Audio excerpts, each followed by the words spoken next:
La Academia de Historia Religiosa de Valparaíso y la Pontificia Universidad Católica de Valparaíso les dan la más cordial bienvenida y agradecen muy especialmente la presencia de cada uno y cada una de ustedes.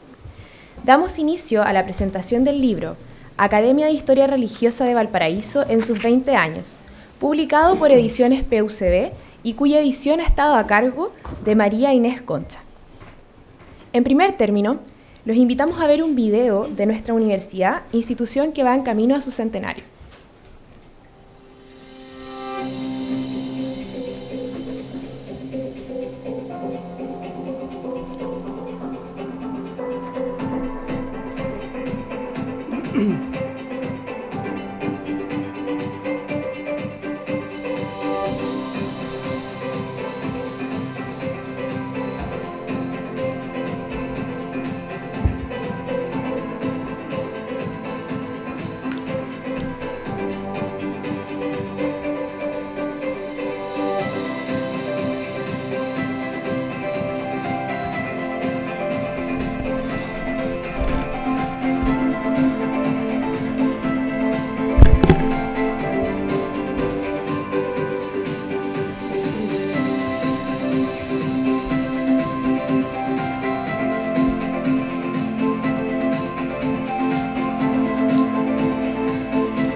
La presidenta de la Academia de Historia Religiosa de Valparaíso, María Inés Concha, da inicio a esta sesión solemne.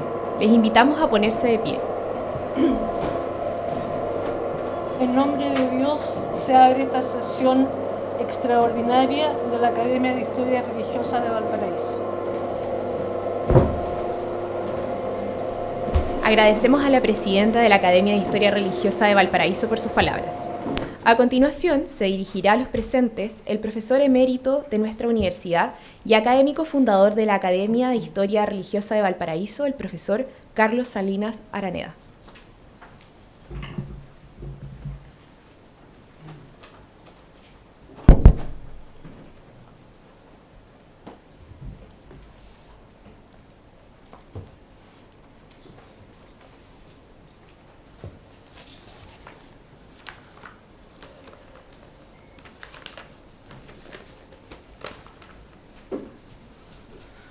Señor rector, señora presidenta de la Academia de Historia Religiosa de Valparaíso, señores y señoras.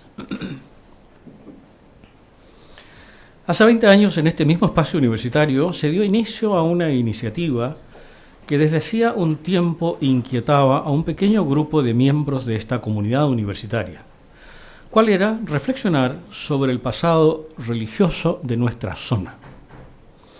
Nos hacíamos cargo que este puerto y ciudad de Valparaíso había ocupado un lugar importante en la historia religiosa de los chilenos, entendiendo lo religioso con un significado amplio que obviamente incluía la religiosidad católica, pero que la trascendía. Así fue como se dio inicio a esta iniciativa que hoy cumple 20 años, la que desde sus inicios ha contado con la presencia de cultores de la historia religiosa no católica.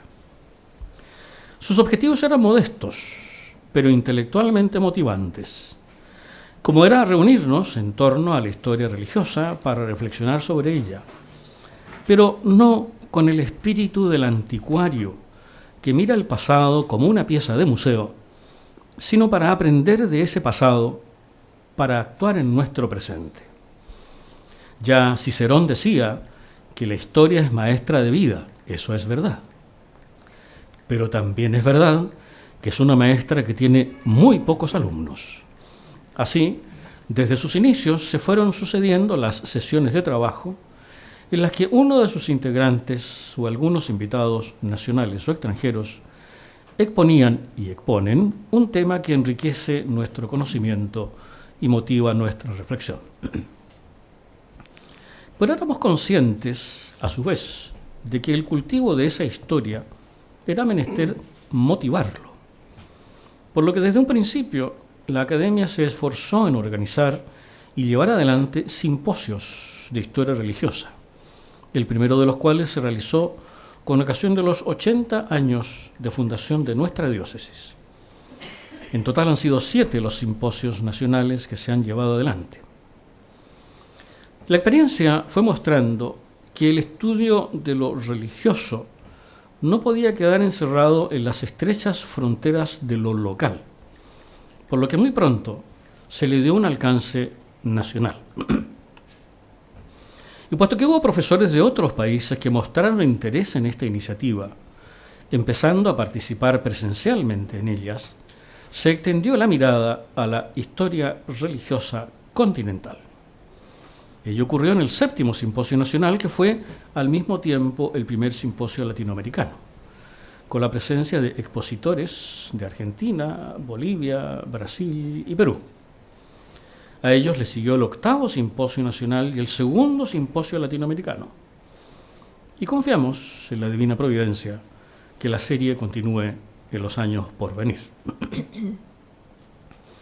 Era claro, sin embargo, que no era suficiente motivarnos para reunirnos y enriquecernos mutuamente, sino que era preciso divulgar esos conocimientos. Poco se saca con hacer historia si ésta no es conocida. De allí la necesidad de su más amplia difusión. Es por lo que desde un principio, contando con el decidido apoyo de la Pontificia Universidad Católica de Valparaíso, a través de sus rectores, particularmente del actual rector, doctor Nelson Vázquez, tanto como vicerrector académico como en su actual calidad de rector, se empezaron a publicar las actas de los simposios que se fueron realizando. El libro que hoy se presenta constituye el 8º libro de la serie, que ha visto su luz bajo el impulso de la Academia. En un principio se incluyeron solo los textos de las ponencias, pero se ha visto la conveniencia de que dichas actas recojan también fotografías y documentos que sean de interés histórico, de modo que además se constituyan en un registro fotográfico y documental. En el libro que hoy nos reúne se incluye la relación de todos los contenidos de los libros ya publicados. No se trata, empero, solo de dar a conocer la tarea académica llevada adelante por medio de libros, el acceso a los cuales no siempre es fácil, sino que es preciso su más amplia difusión. Inmersos como estamos en el tercer milenio, eso hay que hacerlo con los medios que la época en que vivimos nos ofrece. Es por lo que en breve, todos esos contenidos y los que a futuro se generen serán de acceso público por quienes quieran acceder a ellos por medio de la web. Hubo algunos temas que han suscitado en estos años un interés particular, como el de las fuentes de conocimiento de la historia y los archivos que las contienen, lo que dio origen a otro tipo especial de reuniones, en concreto, algunas mesas redondas de académicos que han permitido profundizar en dichas materias. Como puede advertirse, esta iniciativa modesta en sus inicios y en su devenir ha materializado su labor en hechos concretos, con la única finalidad de hacer y dar a conocer la historia religiosa. Sin ser conscientes de ello, sin embargo, esta academia estaba llevando adelante otro cometido. El Papa Francisco, en su encíclica Fratelli Tutti, al caracterizar la sociedad contemporánea, ha identificado como el primero de los elementos definidores de nuestro tiempo el fin de la conciencia histórica. Según él, se alienta una pérdida del sentido de la historia que disgrega. Se advierte una penetración cultural de una especie de deconstruccionismo, donde la libertad humana pretende construirlo todo desde cero, dejando en pie únicamente la necesidad de consumir sin límites y la acentuación de muchas formas de individualismo sin contenido.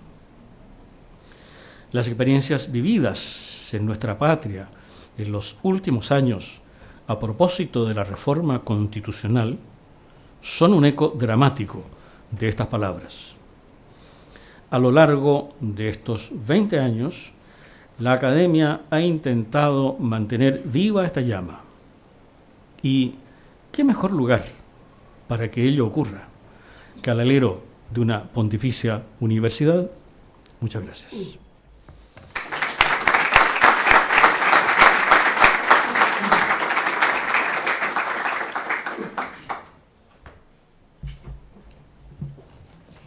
La Academia de Historia Religiosa de Valparaíso desea reconocer la labor desempeñada durante estos años de su presidenta, María Inés Concha, haciendo la entrega de un ramo de flores.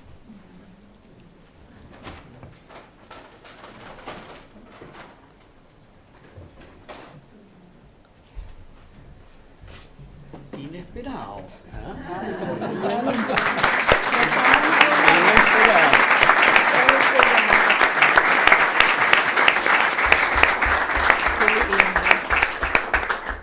Muchas gracias, profesor Carlos Salinas, por sus palabras.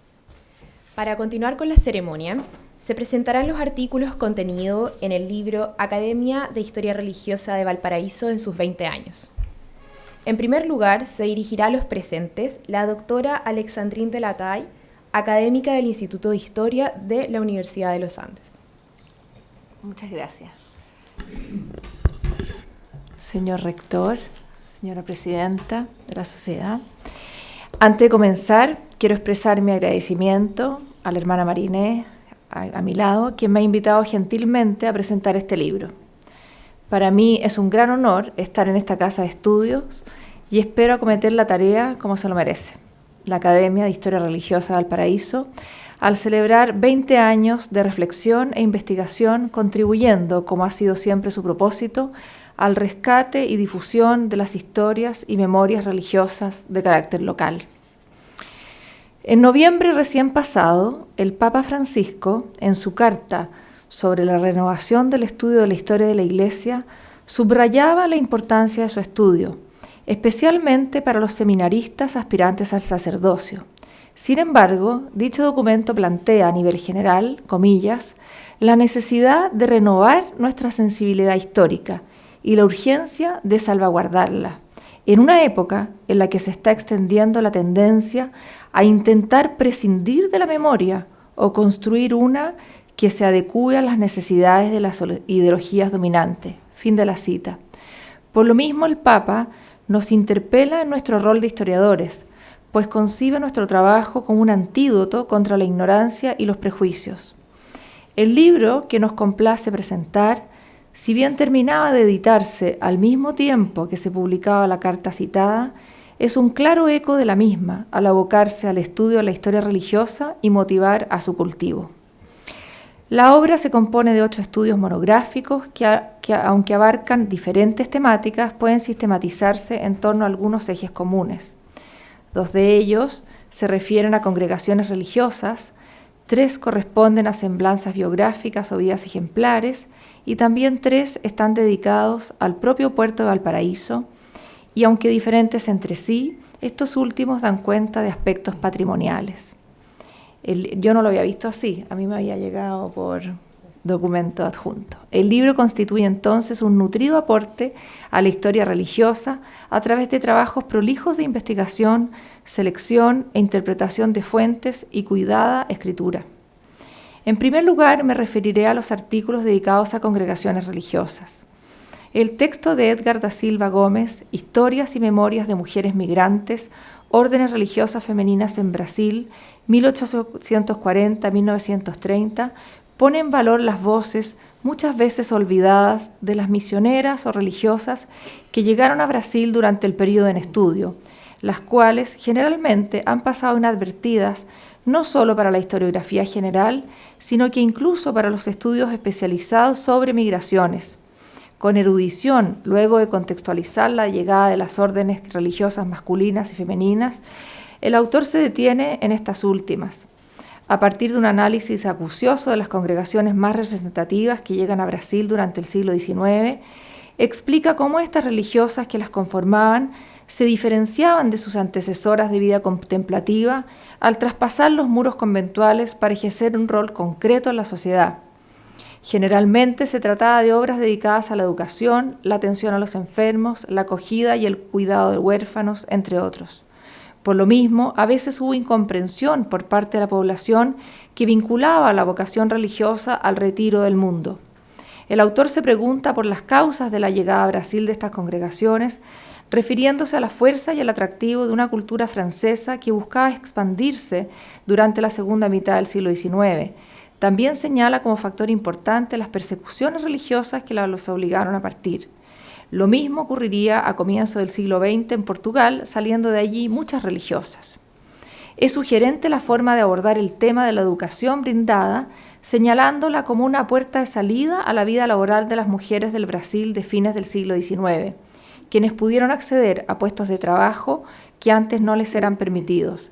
Asimismo señala como gravitante la labor de algunas de estas religiosas, como las Hermanas del Inmaculado Corazón de María, fundación local de 1849, que lucharon contra la esclavitud y no consideraron en sus casas ningún tipo de diferenciación ni de sujeción privada de libertad. Al dar cuenta de las numerosas órdenes llegadas a Brasil para desempeñar su papel y los continuos viajes realizados por ellas por el territorio, logra ubicar a estas misioneras como sujetos fundamentales para continuar aportando a la historia de las mujeres desde una doble vertiente, la historia de la religión y la de las migraciones, que confluyen en este caso. Además, el artículo tiene el mérito de ofrecer pistas para abarcar a futuro estudios comparativos con casos aparentemente muy distintos, como podría ser el de Brasil y de Chile, pero que tal vez depararía alguna sorpresa. En la misma línea, las congregaciones femeninas, el estudio de Amelia Herrera sobre los Sagrados Corazones en La Serena, 1855-1929, corresponde a un trabajo muy valioso, cuya novedad es innegable. Si bien en Chile se han emprendido durante los últimos 20 años algunas investigaciones en torno a estas temáticas, el vacío es enorme y especialmente en regiones. De ahí que el abordaje pormenorizado de la orden en esta ciudad brinda una visión inédita al respecto. El origen mismo de la partida al norte del país, al ser solicitadas por parte del obispo, demuestra la solidez de su espíritu misionero. Aunque a simple vista, si ya habían cruzado el océano, alejarse unos kilómetros parecía un desafío menor, no era fácil volver a empezar e instalarse en medio de otro entorno con sus propias dificultades. De ahí la necesaria recreación del ambiente que entrega la autora. Logra ella con su artículo una sistematización cuidadosa y ordenada sobre la instalación de dichas religiosas en la ciudad y específicamente profundiza en su rol educador. Sin embargo, estas páginas evidencian además una arista que suele pasar inadvertida para la historiografía, los vínculos entre las órdenes activas, debido a la similitud de sus carismas enfocados en el servicio a la sociedad. En este sentido, el hecho de que las Hermanas de la Providencia, hijas de la venerable Bernarda Morín, se hayan hecho cargo del colegio que estuvo dirigido por las religiosas de los Sagrados Corazones, da cuenta justamente de esas relaciones entre ellas y de cómo coinciden sus intereses. Otra temática tratada en el libro corresponde a semblanzas biográficas, las cuales son de gran valor. David Toledo, que ya no está con nosotros, nos lega en forma póstuma un completo estudio sobre el presbítero Enrique Barilari Galleguillos. Al recorrer su vida, revisa también su tiempo y la atmósfera que lo ve crecer. Las alusiones a los lugares de Valparaíso, con una redacción tan fina, nos llevan al pasado y a los cerros costeros. La época escolar da paso al seminario, y ahí aparecen otros actores que dan vida al relato. Se presenta al protagonista en su doble rol de párroco y profesor, con palabras que provocan la admiración a quienes no lo conocimos. Los avatares políticos y las amenazas de la naturaleza, como de las tensiones coyunturales, no pasan desapercibidas y van completando el estudio biográfico que no puede estar exento de su propio contexto que lo modela y explica. Aspectos de la vida cotidiana se entremezcan con obras concretas realizadas por el padre Barilari. Fundamental es el apartado dedicado a la vida interior, pues justamente es la oración la que mantiene erguido al sacerdote frente a las dificultades de todo tipo que enfrenta él y quienes lo rodean. En este sentido, la fuente oral es clave en su investigación para poder así mostrar al personaje en su faceta más real.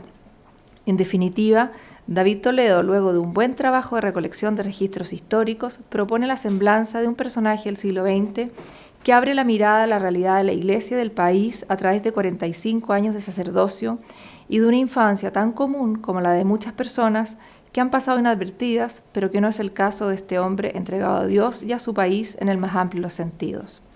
Por su parte, María Inés Concha y Carlos Warner acometen el desafío de estudiar la vida y la obra del padre Pedro Gutiérrez, caracterizado por los autores como académico, maestro y pastor. Se trata de un recorrido biográfico muy particular, pues al abordar al personaje dan cuenta no solo de una parte importante de la historia de la vida cotidiana en el Chile del siglo XX, sino que subrayan el hecho de que haya conocido siendo tan joven a la comunidad del movimiento de Schoenstatt. Esta última, que marcará su vida, da a los autores la oportunidad, que por cierto toman con éxito, de mostrar la historia de dicho movimiento desde sus comienzos en nuestro país con toda su singularidad hasta los inicios del siglo XXI. Es justamente su pertenencia a Schoenstatt la que lleva al padre Gutiérrez a formarse en Europa, a donde llega con la cultura adquirida en los mejores centros educativos chilenos, a saber, la Academia Humanidad Luis Campino, los Sagrados Corazones y la Facultad de Ingeniería en la Universidad Católica. En Friburgo, con poco más de 20 años, inicia el noviciado y luego estudia filosofía y teología para prepararse al sacerdocio, siendo ordenado en 1961. Emprende estudios de posgrado en diversas disciplinas, Sagrada Escritura y Arqueología Francesa, obteniendo el doctorado en teología. Al llegar a Chile a mediados de los 60 a desempeñarse en la Facultad de Teología de la Universidad Católica, es reconocido por su capacidad intelectual, talento musical y artístico. Como bien apuntan los autores del capítulo, le corresponden situaciones muy complejas en este período, que no lo desaniman para llevar adelante innovadoras iniciativas de todo tipo, tanto académicas como pastorales. A los pocos años es requerido en Münster para volver a Valparaíso, a esta misma casa de estudios donde estamos hoy. A partir de una rigurosa investigación, destacan María Inés Concha y Carlos Warner, que como catedrático logra interconectar una amplia gama de temáticas. Viene al caso destacar la rica selección de citas textuales que ofrece el trabajo, pues sin duda servirán de inspiración a muchos especialistas en la historia de la religiosidad y biografías del siglo XX. Con una rica investigación fundamentada en un complejo aparato crítico, los autores reconstruyen una vida y una época, mostrando un hombre común que deja una huella fuera de lo común. Con un enfoque teórico y metodológico tan tradicional como la biografía, este trabajo constituye una novedosa y sugerente mirada de este sacerdote y académico. El estudio del padre Francisco San Pedro Nieto, realizado por Juan Daniel Escobar Soriano, ofrece un abordaje al personaje con un alcance autobiográfico, pues son los propios recuerdos del autor los que articulan y por lo mismo enriquecen el comienzo del relato. Una investigación acuciosa complementa el trabajo al ofrecer una cronología de las labores del padre San Pedro, sus cargos, traslados, viajes, actividades docentes, proyectos de investigación, entre otros. Incluye además parte de su historia póstuma al señalar los hitos conmemorativos a su persona. Así el autor muestra a este especialista en ecumenismo y su abultado currículo académico en diálogo con actividades pastorales y de su vida personal, completando una semblanza de ágil lectura y rica en datos e información general. El apartado que incluye su currículo y también una fina selección de reflexiones ecuménicas e interreligiosas devela el peso intelectual y la profundidad espiritual del personaje.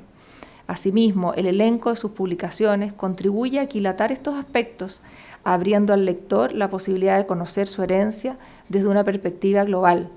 No puedo dejar de mencionar las fotografías, siempre un buen complemento para un trabajo de este tipo. Desde una perspectiva local, el artículo de Rodrigo Moreno sobre la Compañía de Jesús en Valparaíso entrega una síntesis valiosa, situando al puerto como puerta de entrada y salida para los religiosos al país. Basado en las fuentes más clásicas de la compañía, como la crónica del padre Alonso Valle, así como en aportes de la historiografía actual, el autor brinda un cuadro completo de los vínculos de los jesuitas con el puerto. Los testimonios son trabajados para dar vida al ir y venir de los hijos de San Ignacio y a su gran huella en la costa chilena. Llama la atención que un tema tan relevante no haya sido tratado en forma pormenorizada anteriormente, y de ahí la novedad de este estudio. La expulsión y luego el regreso de los jesuitas a una ciudad moderna y cosmopolita enmarcan este trabajo en una historia de larga duración. Las ricas descripciones del Valparaíso colonial y decimonónico dan vida al relato, trasladando al lector a sus cerros y quebradas que han visto erguirse en su entorno múltiples iglesias representativas de cada momento histórico. Con especial cuidado, el autor las describe y contextualiza, logrando mostrar al lector un retrato vivo de los templos e instalaciones jesuitas que dieron vida a una labor apostólica y educativa, cuyo legado pervive y sigue desarrollándose en la actualidad. No son menores las dificultades de la historia del puerto. Inundaciones y sismos suelen obligar a reedificar y refaccionar inmuebles antiguos y modernos. Esta aproximación patrimonial nutre de especial riqueza este trabajo que recrea el Valparaíso que se lleva el terremoto de 1906.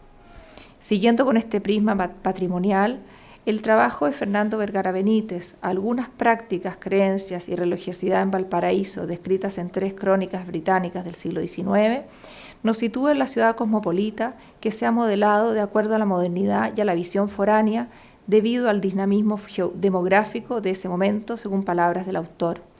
Es a través de los trazos de la escritura inglesa que llegamos esta vez al puerto, y de ahí que este artículo se podría inscribir en la subdisciplina que estudia los relatos de viajes. Indiscutiblemente valiosos, estos brindan opiniones y diagnósticos de las miradas curiosas y del asombro de quienes llegan al fin del mundo y se encuentran con sorpresas insospechadas. Es de la mano de 3 británicos que Fernando Vergara nos conduce por las callejuelas, senderos, cerros y bordes costeros durante las décadas de 1820 y 1830.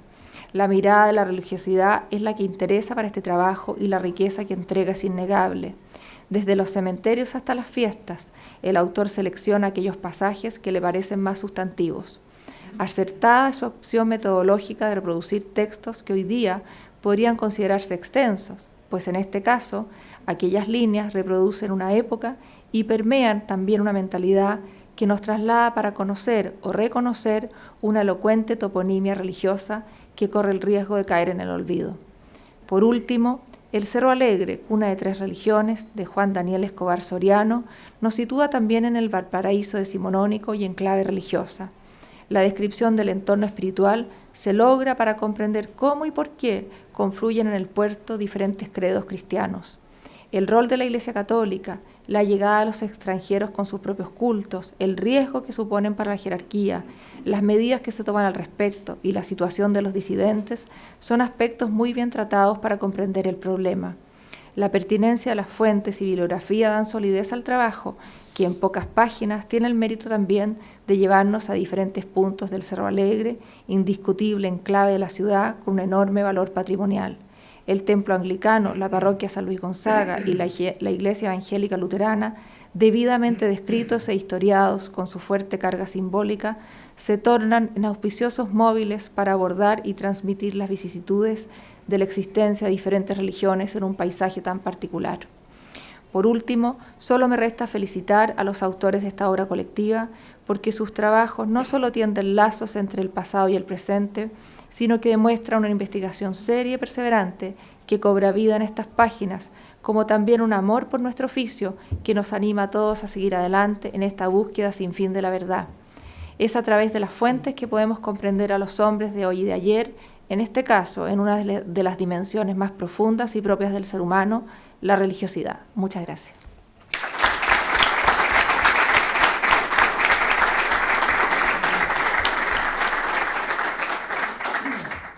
Muchas gracias, profesora, por sus palabras. Se dirigirá a los presentes el doctor Cristian Leal Pino, director del Departamento de Ciencias Sociales de la Universidad del Biobío, quien se referirá a los artículos que conforman la segunda parte del libro. ¿Se escucha bien, verdad? Sí.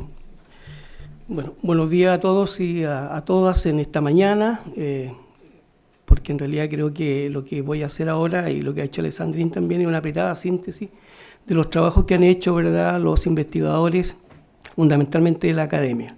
Saludo de manera especial al rector, al vicecanciller, y quisiera partir agradeciendo la invitación de la doctora María Inés Concha, presidente de la academia, y al mismo tiempo felicitarlos por este nuevo libro, el 8º libro, que se pone al servicio de los investigadores y de la comunidad.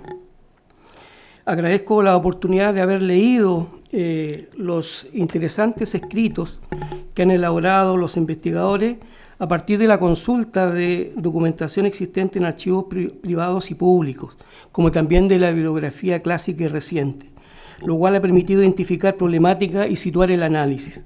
Ha sido para mí también un aprendizaje. Algunas virtudes generales del libro. En primer lugar, y es una de las finalidades de las academias que cultivan la historia, aportar al conocimiento de la misma, especialmente de la historia regional, como ya se ha dicho en 2 oportunidades.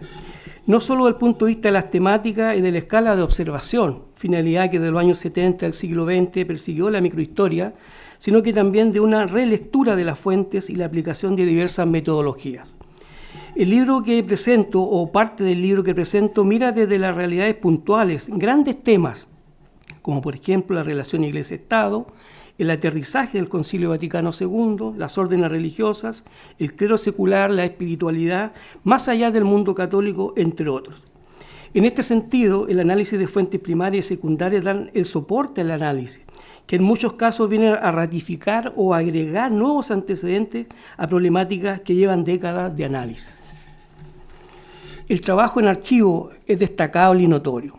Le acompaña una actualización de las problemáticas históricas, como ya he dicho, y un aparato crítico que no solo es signo de erudición, sino que también demostrativo de un trabajo riguroso. En este sentido, volvemos a los matices de la historia, para dejar de generalizar. Jacques Rebel nos recuerda el hecho de la necesidad de complejizar el análisis de los procesos o coyunturas históricas, evitando la simplificación y las polarizaciones. La separación de la Iglesia y el Estado en Chile tuvo sus tiempos y complicaciones que finalmente concluyeron en el año 1925. El libro también permite adentrarse en el campo de la espiritualidad, como ya he dicho, más allá del mundo católico, en una realidad que paulatinamente fue penetrando en la sociedad chilena y ofreciendo otras alternativas de corte religioso y mirada a las problemáticas que presentaba el país. Finalmente, y en esta mirada general, las preguntas en investigación siempre son escasas. Generalmente surgen de la revisión bibliográfica, pero cuando nacen en este libro, como en este libro, desde las fuentes mismas adquieren otro valor, se transforman en preguntas significativas de investigación. Ahora haré una síntesis lo más apretada posible de los 7 capítulos que me correspondió leer, ¿verdad? Y ponerlos en valor, por cierto, que me parece que así es. Bueno, raíces históricas de la laicidad en México y Chile, Eder Palomo. El autor analiza la raíz histórica de la laicidad considerando los países de México y Chile.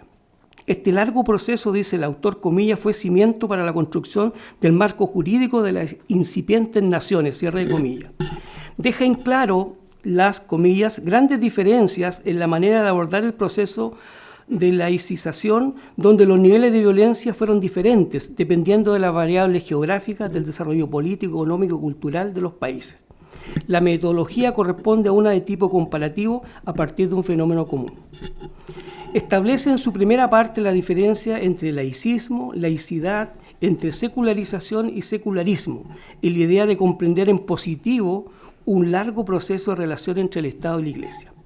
Para el caso mexicano lo observa desde una perspectiva histórica y de cómo el liberalismo y los principios del progreso, razón, libertad e igualdad con el tiempo se convirtieron en anticlericales. En consecuencia, el liberalismo en México se recrudeció. No solo se separó la Iglesia del Estado, sino que se suprimieron órdenes religiosas, se expulsaron a miembros del clero católico, se encarcelaron curas que consideraban beligerantes, dejando al margen del nuevo orden la institución, comillas, referente y generadora de identidad, cierre comillas, la Iglesia. Liberalismo y anticlericalismo y protestantismo, en el caso mexicano, favorecieron la diversidad religiosa bajo el principio de la libertad de culto y la tolerancia. En síntesis, la separación de la Iglesia y del Estado en México surgió de una serie de acontecimientos y leyes reformistas entre 1855 y 1859, pavimentando el camino para la separación oficial de estas instituciones. El caso chileno nació en la República Católica. La Constitución de 1933, artículo 5, estableció la religión católica, apostólica y romana. Si bien no hubo disputas mayores, hubo reacciones del clero, del Partido Conservador y de parte de la sociedad. La disputa entre conservadores y liberales no llevó a radicalismo, a pesar de las discusiones sobre la ley laica 1883-1884, que implicaron la instauración del registro civil del matrimonio en los cementerios públicos. Finalmente, el proceso de laicización de México y Chile permite comprender el tránsito de las repúblicas católicas hacia la laicidad. Más allá de los factores geográficos, políticos, sociales, no todos los procesos fueron violentos como ocurrió efectivamente en México. En Chile no conllevó violencia, tampoco fue sinónimo de descatolización. Por el contrario, se privilegió el diálogo y la política de negociación. Si bien hay elementos comunes con un pasado colonial que siguió políticas imperiales, la educación es una de las manifestaciones que tomó rumbo distinto. Una anticlerical con valores cívicos y una fuerte injerencia del Estado, se hizo a través de una perspectiva de laicismo que no consideró las características de la sociedad. En Chile no fue un cambio abrupto, hubo diálogo, perdió la exclusividad en el tema educativo, se suprimió las clases de religión, pero no quedó imposibilitada, siempre que no fuera financiada por el Estado. Ese es el primer capítulo que puedo hacer una síntesis sobre él. El segundo se titula Don Ramón Ángel Jara, gobernador eclesiástico de Valparaíso, príncipe de los oradores, Rodrigo Ugalde Prieto. El capítulo analiza la trayectoria de un hombre que tuvo una destacada participación en la escena nacional e internacional, con una gran preocupación por crear obras a favor de la patria, la religión, la educación, como también por la cuestión social que asoló al país en el tránsito del siglo XIX al XX. Fundó la primera Asociación Católica de Obreros en 1878. En 1879, al declararse la Guerra del Pacífico, se dedicó a promover a los soldados de escapularios y realizar frecuentes exhortaciones patriótico-religiosas. Junto a Benjamín Vicuña Maquena fueron los, comillas, personajes claves para encender y mantener viva la llama del patriotismo en la población durante todo el conflicto bélico, cierre comillas. Su vocación social también es relevada por el autor. Fundó el Asilo de la Patria para los huérfanos de la guerra. Participó en la creación de la Iglesia de la Gratitud Nacional. En el gobierno de Domingo Santa María, 1881-1886, se involucró en las luchas religiosas a raíz de las leyes laicas. Durante el gobierno de José Manuel Balmaceda fue designado capellán de la Moneda, manteniendo siempre su posición crítica de los acontecimientos. En el año 1894 fue nombrado gobernador eclesiástico de Valparaíso. En una conferencia a los socios de San Vicente de Paul de julio del año 1894 decía, comillas, la caridad es la necesidad suprema de nuestro siglo, cierre comillas.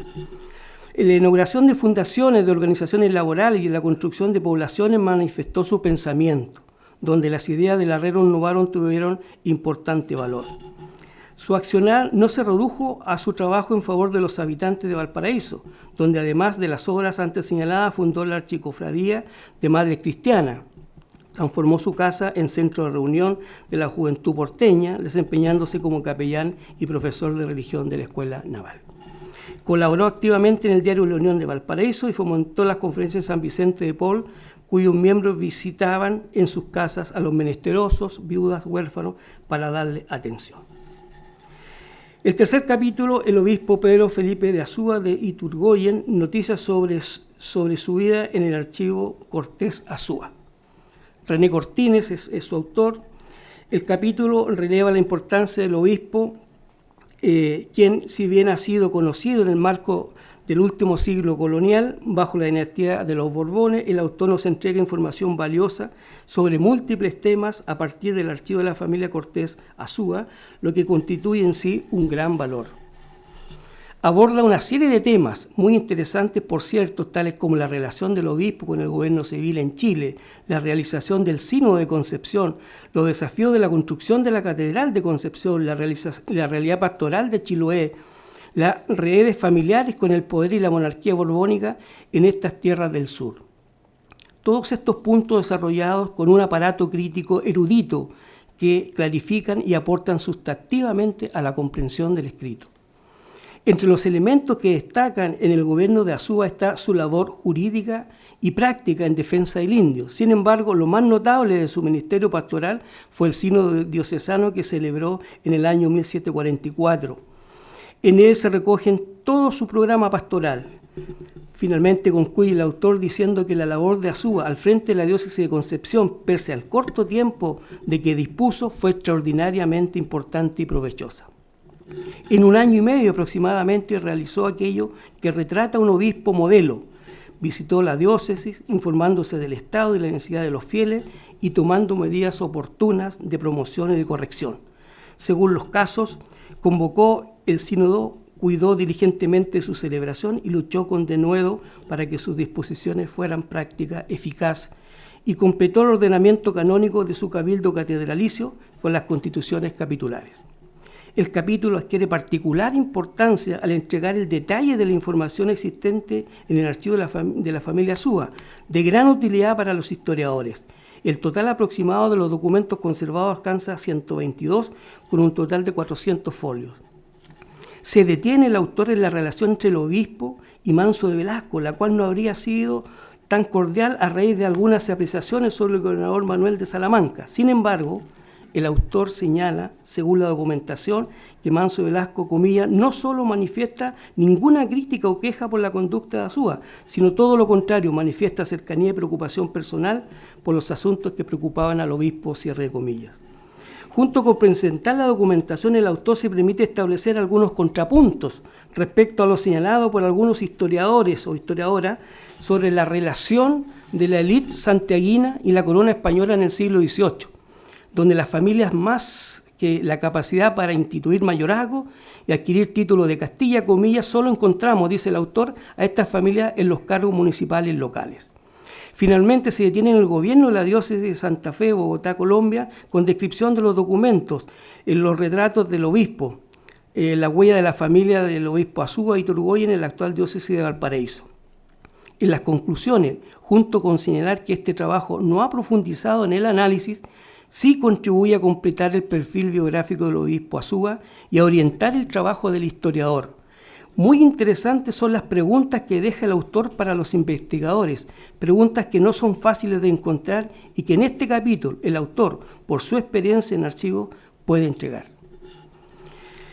Cuarto capítulo, Misiones franciscanas, fin del siglo XIX y comienzo del XX en Tarapacá, Chile, Juan Robeño.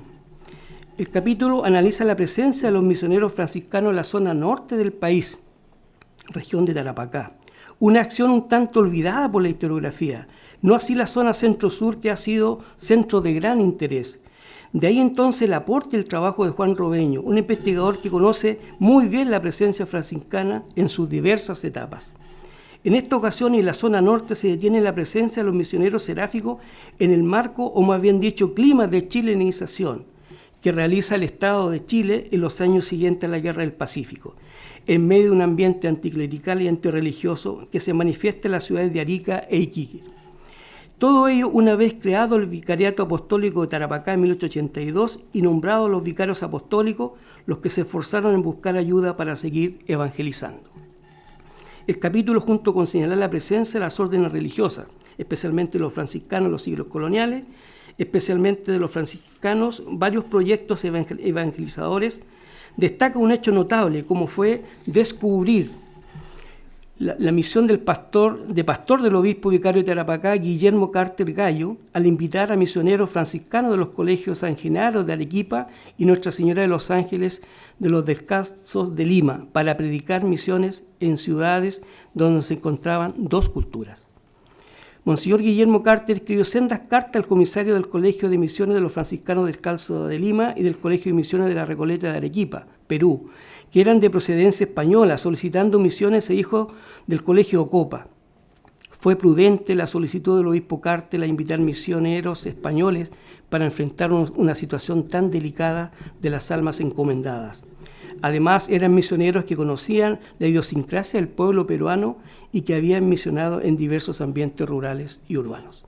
Sin duda, Monseñor Guillermo Carter actuó con delicadeza con el redil que le fue encomendado ante la situación de dolor y vejamen que sufrían los fieles peruanos, a quienes se les obligaba a marcharse dejando sus bienes, discriminando su participación ciudadana y siendo perseguidos por grupos de fanáticos chilenos. Añádase la presión de las autoridades civiles en el llamado proceso de chilenización a través del ejército, la educación y la iglesia. Prevaleció su conciencia de pastor en buscar estos misioneros franciscanos españoles que habitaban en Perú para realizar una misión que pudiera liberarse de prejuicios e intereses políticos para predicar el Evangelio de Jesús en toda su libertad. Se detiene en el misionero Juan Rubeño franciscano Esteban Pérez Llorente, entregando datos de su formación, su travesía por el océano, su oficio de recolector, hasta su llegada a Iquique. Luego se describe el método misionero que desarrollaron los franciscanos en la zona norte del territorio, la vida al interior de la comunidad, la subsistencia de los misioneros, la venerable orden tercera en Iquique, las misiones en los pueblos y la vida en las parroquias. Quinto capítulo, propuesta religiosa evangélica a favor de la reforma del artículo 5, 1865, en base a la Constitución de 1833, publicado David Trumbull desde Valparaíso, Waldo Pacheco. El capítulo analiza la etapa previa a la separación de la Iglesia y el Estado en Chile, un proceso, como dice el autor, comillas, cuyos principios se venían planteando a fines del siglo XIX.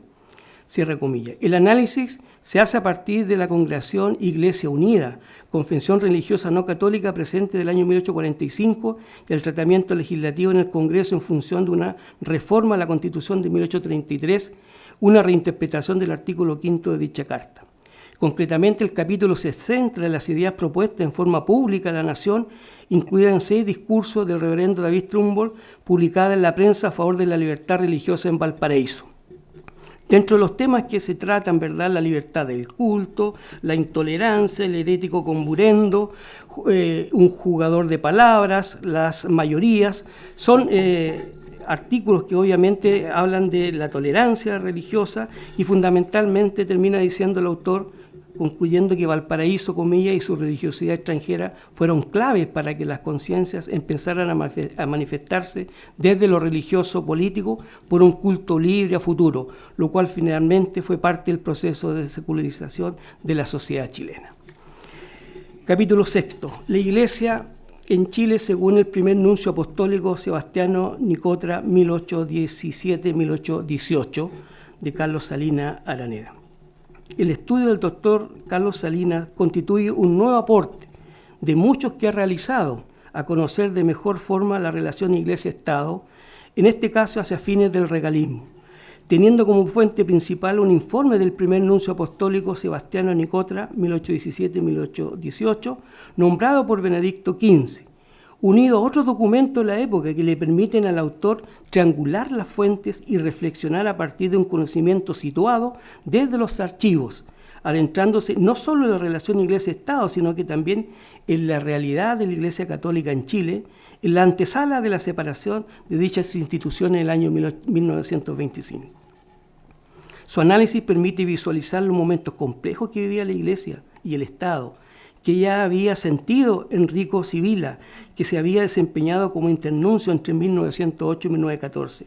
Después de su llegada a Chile, un sacerdote le había dicho, comillas, señor internuncio, nosotros aquí en Chile, a los representantes pontificios o los expulsamos o los reventamos, cierre de comillas.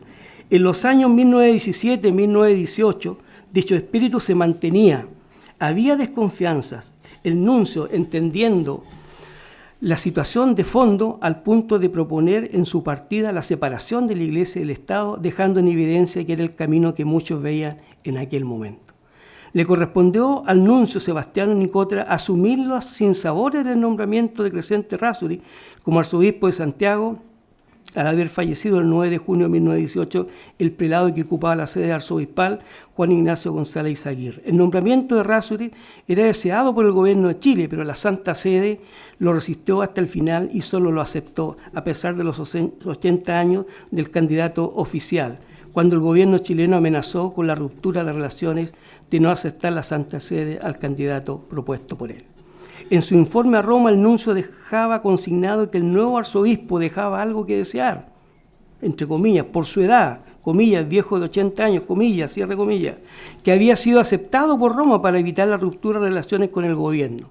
Sobre el clero de la diócesis metropolitana de Chile se sintetizaba en esta expresión, comillas, el clero de la diócesis de Santiago es bueno en su generalidad, si bien es poco celoso y poco numeroso, cierre comillas.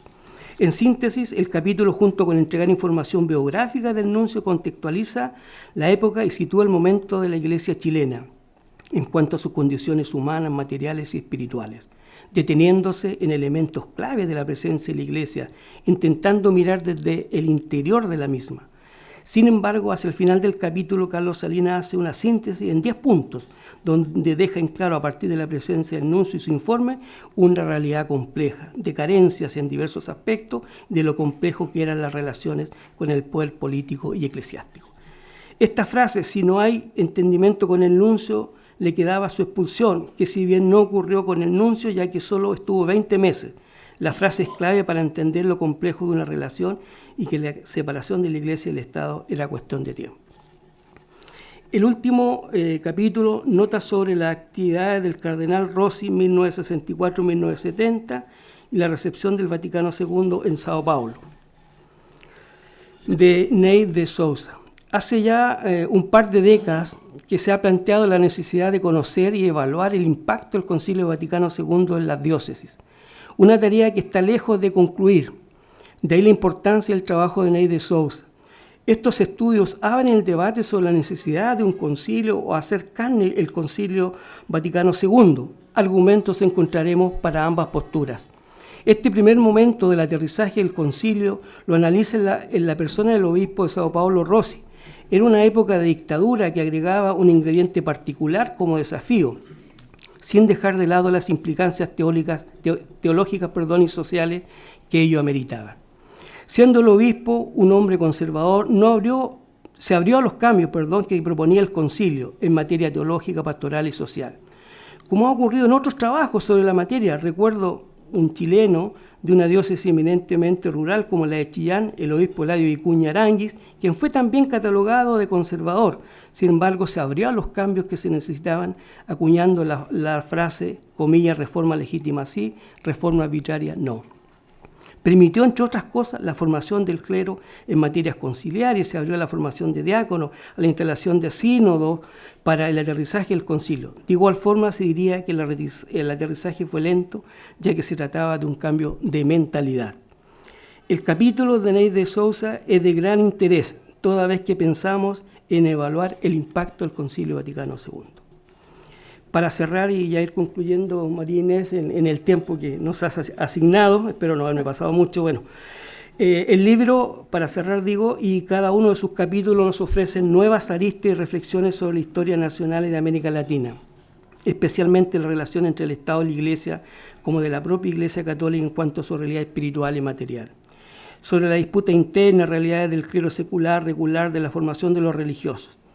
Esto cobra especial valor cuando en este año 2025 conmemoremos los 100 años de la separación de la Iglesia del Estado. Evaluar el impacto de dicha situación a la luz de los nuevos estudios, como los que contempla el libro, siempre serán un aporte. Felicitaciones a todos y cada uno de los autores por su trabajo riguroso y analítico, que sin duda complementa lo que hasta el momento se conoce.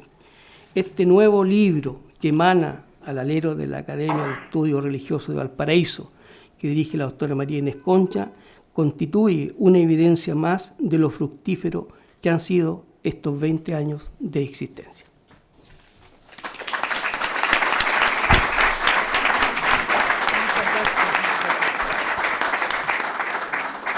Muchas gracias, profesor, por sus palabras. A continuación se dirigirá a ustedes María Inés Concha, editora del libro Academia de Historia Religiosa de Valparaíso en sus 20 años.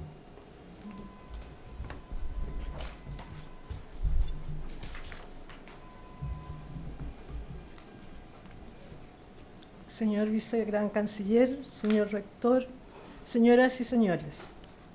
Agradecemos a Alessandrini y Cristian la presentación de los artículos de este volumen. Han expuesto de manera excelente la riqueza de contenido de los 15 trabajos de investigación de autores nacionales y latinoamericanos acerca de la historia religiosa que esta publicación conmemorativa contiene. Quisiéramos que estas síntesis fueran el preludio que motivara la curiosidad por saber más acerca de estas materias. En efecto, el variado abanico de investigaciones nos aproximan a la realidad fraguada en otros periodos históricos por personas e instituciones evangélicas y católicas, legado que se sustenta en convicciones religiosas que han dejado un valioso patrimonio en diferentes ámbitos de la cultura. Ahora bien, en el trasfondo, la historia religiosa refleja las coordenadas de una experiencia existencial, lo transitorio unido a la búsqueda de lo imperecedero, la constante del deseo humano de querer superar aquello que es lo que se permite pasar y el colectivo que supera la historia que habita. O sea, el deseo humano que es necesitado de la presencia de una situación superior, trascendiendo por medio de aspiraciones y valores que en la experiencia creyente la divinidad siempre ha inspirado es el anhelo, podríamos llamarlo de plenitud, que envuelve toda la vida.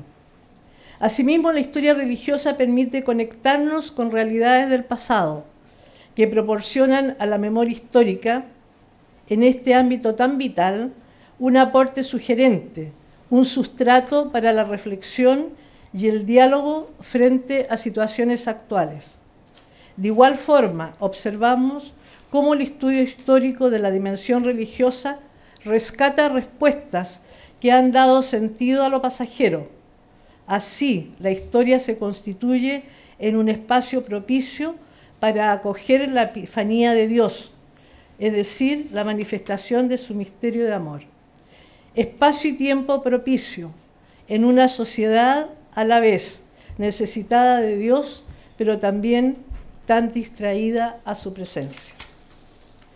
En cuanto a la academia y el cultivo de este ámbito histórico en nuestra universidad, me permito retomar las palabras de nuestro rector y historiador, Nelson, en que se establece él 3 aspectos, entre otros, del aporte. Uno, el reconocimiento a la propia identidad de la Universidad Católica, una respuesta desde la vocación universitaria a los desafíos del presente y el reflejo, ¿no es cierto?, de la Pontificia Universidad Católica de Valparaíso, que es una obra de iglesia. Finalmente, una publicación se materializa en un ambiente de colaboración. Por tanto, deseamos expresar nuestra gratitud a cada uno de quienes han participado. A la Pontificia Universidad Católica de Valparaíso, en la persona de su rector, por esta publicación conmemorativa y por el permanente patrocinio y valoración del trabajo realizado. A cada uno de los autores que han colaborado con sus investigaciones inéditas. A David Letelier, gerente de Decisiones PUC, por su disponibilidad, servicio atento, preocupación y por la calidad de esta publicación. Al diseñador Mauricio Guerra, quien con gran profesionalismo y paciencia ha colaborado desde el primer volumen de esta colección. Y a ustedes, agradecemos su presencia, que ha dado realce a esta sesión extraordinaria de la Academia en sus 20 años de andadura. Muchas gracias.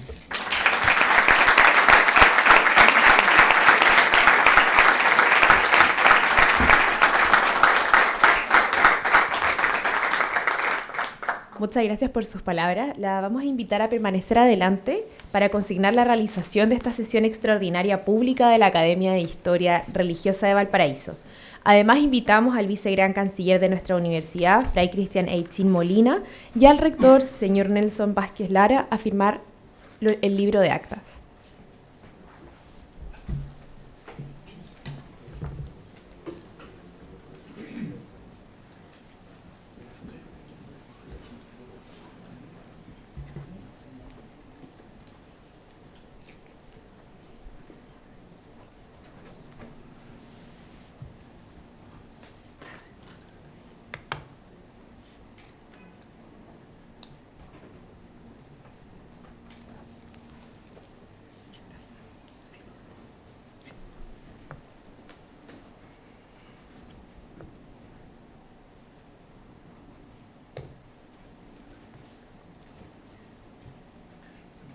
Nos van a sacar una fotografía.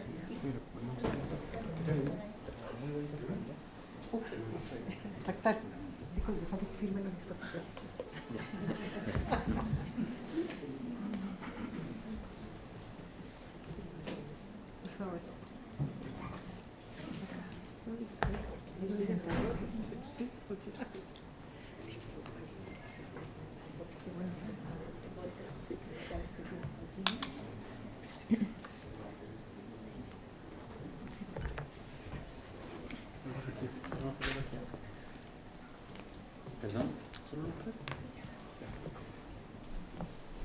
Estuve mirando acá, ahora, por favor. Mirando acá. Voy a sacar otro un poquito más lejos. Mirando acá.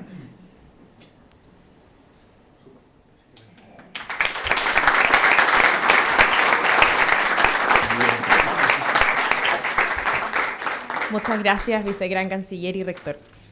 Para la Pontificia Universidad Católica de Valparaíso, en su primer objetivo plasmado en el Plan de Desarrollo Estratégico Institucional 2023-2029, se establece el fortalecimiento de la identidad católica, de excelencia y con vocación pública de nuestra Casa de Estudios. Para conocer más sobre este pilar fundamental, hará uso de la palabra el rector de la Pontificia Universidad Católica de Valparaíso, profesor Nelson Vázquez Lara.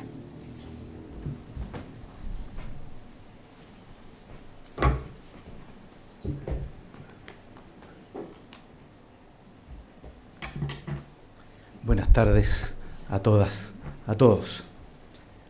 Señor Vicegran Canciller, estimado Secretario General, decana de la Facultad Eclesiástica de Teología, presidenta y académicos de esta Academia de Historia Eclesiástica de Valparaíso, profesores eméritos de nuestra universidad, profesores que nos acompañan, autores de este volumen, presentadores, señoras y señores.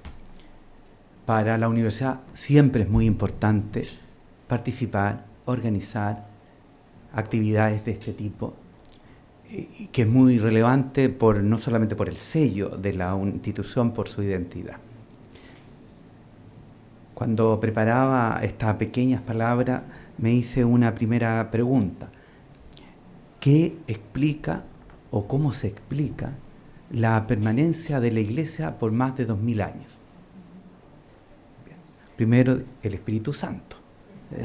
Algo habrá hecho el Espíritu Santo para que esta institución persevere en el tiempo y sobreviva a la historia.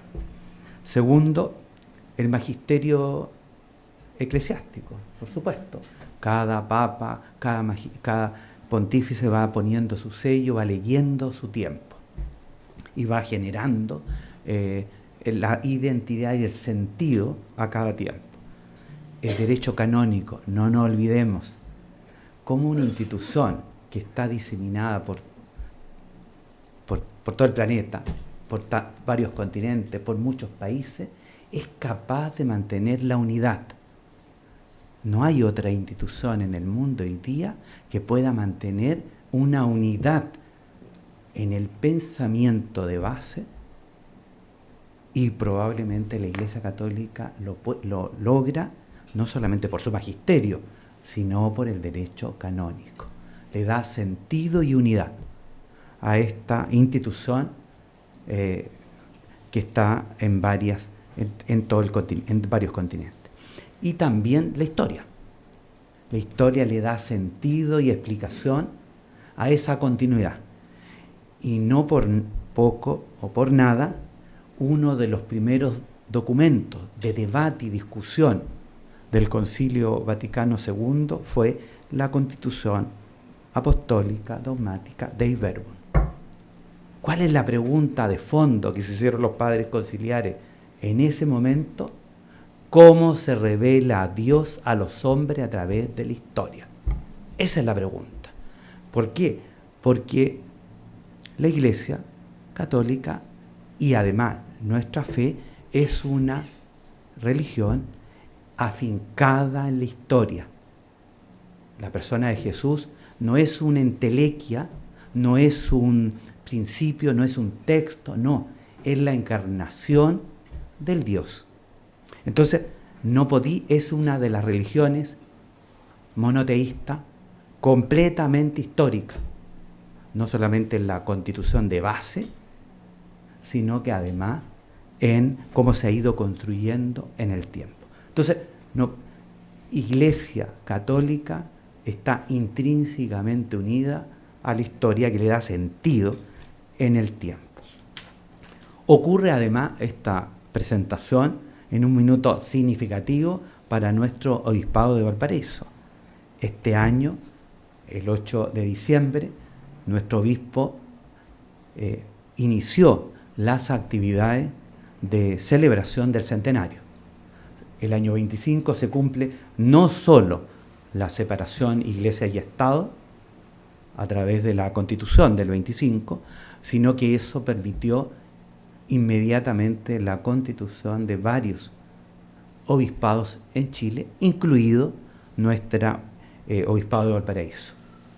En consecuencia, también es muy importante que se haya realizado esta publicación en un momento significativo para nuestra obispado y en consecuencia también para nuestra universidad. Cuando los fundadores pensaron esta institución, la pensaron en Valparaíso, está fuera de discusión.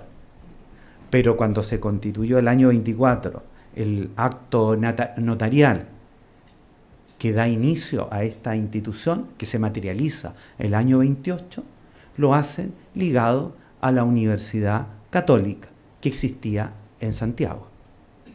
Pero una vez que se crea el Obispado de Valparaíso el año 25, inmediatamente, cuando se erige completamente la obra, se hace ya vinculada completamente a este naciente obispado. Entonces, es una alegría no solamente que haya habido continuidad en el tiempo de esta academia y de su obra plasmada y su pensamiento plasmado en los distintos volúmenes, sino que además ocurre en un momento tan interesante, tan importante para nuestro Obispado de Valparaíso, que cumple 100 años, y para nuestra universidad, que está preparándose para el centenario el año 28. Efectivamente, como se señaló acá, nuestro plan de desarrollo estratégico 2023-2029 nos puso en varios desafíos para la universidad completa. Y uno de los desafíos más significativos es cómo acentuamos nuestra identidad. Primero, definida. Una universidad católica de excelencia con vocación pública. En consecuencia, nuestra identidad de catolicidad es algo muy relevante en todos los momentos, en todos los tiempos, pero probablemente mucho más significativo en estos tiempos, en que no solo Chile, sino que el mundo avanza en un contexto de de un movimiento laico mucho más desarrollado, mucho más encauzado en la sociedad. Todos los análisis estadísticos que se han hecho sobre la adscripción hacia la Iglesia en general, hacia la espiritualidad,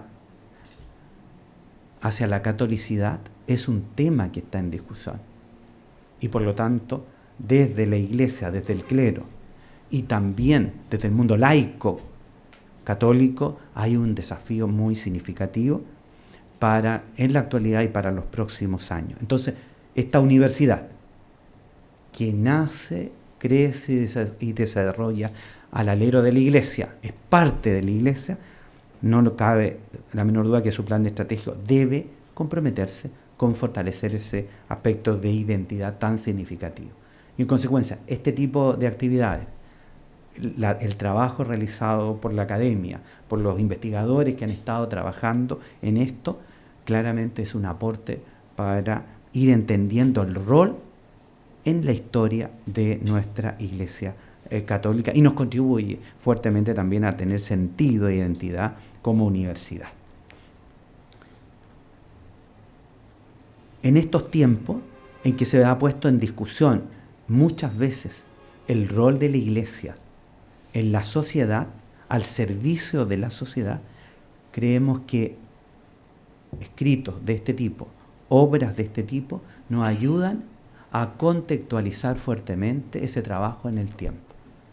En más de una ocasión hemos conversado con el obispo de Valparaíso en una hipótesis contrafactual, solo porque no es posible concretarla ni experimentarla. Imaginémonos qué le ocurriría a este país si la Iglesia dijera: nos vamos a ausentar de nuestra tarea durante 6 meses. Algo pasaría. Muchas cosas se paralizarían. Y la ciudadanía, en definitiva, la que vería los signos de esa ausencia. Es una hipótesis que no se puede concretar, porque es parte esencial de su magisterio, de su desarrollo, estar fuertemente presente en la sociedad. Pero por lo mismo hay que recordarle a la sociedad con frecuencia esa contribución, ese servicio a la sociedad, y en especial en estos tiempos, por toda la carencia que vive la sociedad, no solo en lo material, sino también en lo espiritual. Como universidad creemos que podemos contribuir fuertemente a esto. Tenemos varios pendientes. Voy a decir uno, que lo conversamos hace algunos meses en torno a una mesa con la presidenta de la academia, con el profesor emérito Carlos Salinas, cómo la universidad se hacía cargo en su interior de mantener a algunos investigadores y profesores jóvenes en historia, especializándose en historia de la Iglesia, porque esto también importa cómo se va construyendo en el tiempo. Y claramente nuestro plan de desarrollo estratégico ahora, en la distribución de las plazas de profesores para el futuro, claramente nuestro vicerrector de desarrollo va a abrir concursos de profesores para esta materia. Y al mismo tiempo formar a estudiantes egresados nuestros talentosos, que los hay y muchos, para que puedan visualizar en este ámbito una formación y un perfeccionamiento a nivel de doctor que le permita estar y fortalecer nuestra institución en el tiempo. Creemos que de ese modo podemos contribuir a que esto se vaya dinamizando, se vaya trabajando desde la academia y desde la investigación, que es lo propio también de una universidad ya casi centenaria. Para nuestra universidad, en consecuencia, es una alegría que se haya presentado hoy este volumen a través de Ediciones PUCB, nuestra editorial. Agradezco muchísimo a todos los investigadores que enviaron sus artículos y que quedan reflejados acá, a la labor que ha realizado durante tanto tiempo el equipo de trabajo de la academia. Las academias son una expresión del siglo XVIII en adelante, pero ya existía como concepto. No por nada, cuando el Papa de la época le encarga a Botticelli pensar la sala de la firma, donde se firmaban en esa época, en el siglo XV-XVI, los documentos pontificios, cuando Botticelli piensa esa sala, que hoy día la visitan los turistas con masivamente, hay 4 grandes pinturas. ¿Qué le dijo Botticelli al Papa de alguna manera? Primero está la gran pintura, que es probablemente la más conocida, que es la Escuela de Atenas, con todos los sabios de la antigüedad ahí en una recreación ahistórica, porque no convivieron todos juntos, pero es una recreación. Frente a esa pintura clásica está la teología. Detrás de la firma está la justicia representada en el concepto griego de la prudencia, pero frente está la representación del arte. Entonces, en el fondo, cuando se está escribiendo o el Papa está pensando en un documento pontificio para la Iglesia, debe hacerlo a la luz de la teología, que duda cabe. Debe ser también a la luz de la ciencia, con prudencia, pero también con arte.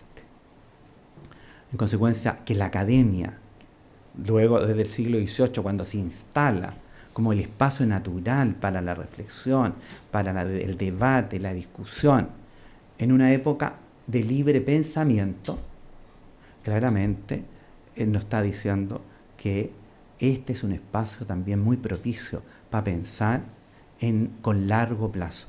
La academia no piensa solo para la contingencia, piensa en el largo plazo. Y lo único que tiene que tener, me decían mis amigos catalanes, un buen mecenas. Y la Católica de Valparaíso ha sobrevivido a todo y va a sobrevivir a todos.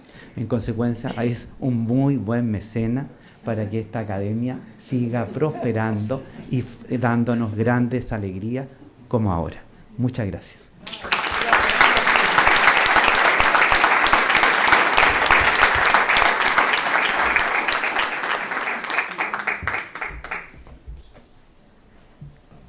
Muchas gracias, rector, por sus palabras. Para finalizar, solicitamos a los presentes ponerse de pie e invitamos a la presidenta de la Academia Religiosa de Valparaíso, María Inés Concha, para que proceda al cierre. En nombre de Dios, se clausura esta sesión extraordinaria de la Academia de Historia Religiosa de Valparaíso. Muchas gracias.